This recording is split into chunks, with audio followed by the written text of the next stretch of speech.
මහගල්ගමුව වැවෙන් දැක්ක සියඹලංගමු ඇතාගේ දසුන් පෙළක් අරගෙන එන්න හිතුවා.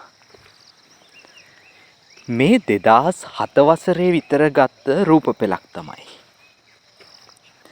ඉස්සර මහගල්ගමුව වැවෙත් කැලේ තිබුණා දෙපැත්තෙම වැව් ඉස්මත්තේ.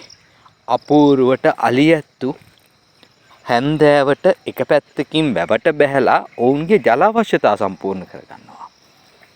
ඒ අතරේ ගමේ මිනිස්සු අනෙක් පැත්තෙන් වැවට බැහැලා රෙදි හොදනවා නානවා ඒ වගේ මිනිස්සුන්ගේ අවශ්‍යතා සම්පූර්ණ කරගන්නවා.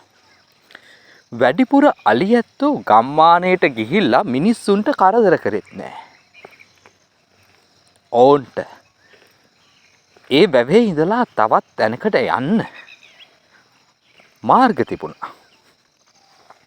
නමුත් ඉතින් කාලයාගේ ඇවෑමෙන් මේ වෙනකොට ඔවුන්ට වැව් ඉස්මත්තත් අහිමි වේගෙන යනවා. ඔවුන් ගමන් කරපු සමහර මාර්ගත් මේ වෙනකොට සම්පූර්ණයෙන්ම අවහිර වෙලා. කොහොම හරි ඉතින් බලන්නකෝ මේ සියඹලංගමු ඇතාගේ රූපවල කොහොමද කියලා.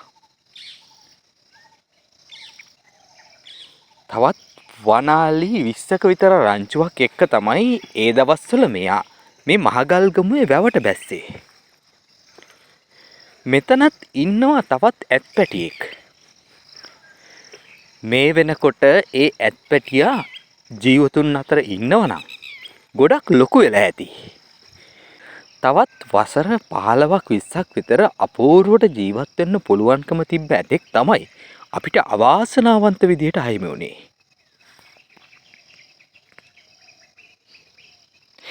ඒ දවස්වල ඉතින් අපිට රූපරාමු ලබා ගන්න පහසු කැමරා පහසුකම් එහෙම තිබුණෙත් නැහැ.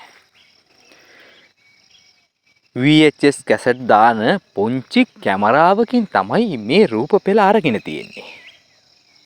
කිසිම කලබලයක් නැතුව වැවට බැහැලා අනෙක් අලි එක්ක තමන්ගේ ජල අවශ්‍යතා සම්පූර්ණ කරගන්න හැටි බලන්නකෝ. ඇතා වැවේ වැව් පිටියට වෙලා බලාගෙන හිටියා. තවත් එක්කෙනෙක් වතුරට බහින්න යනකල්.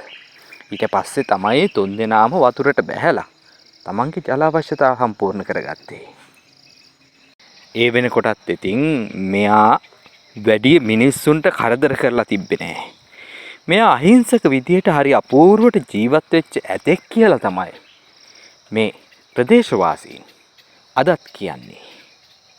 කොහොම හරි ඉතින් රටටත් අපිටත් මේ ඇතාව අහිමි වුණා.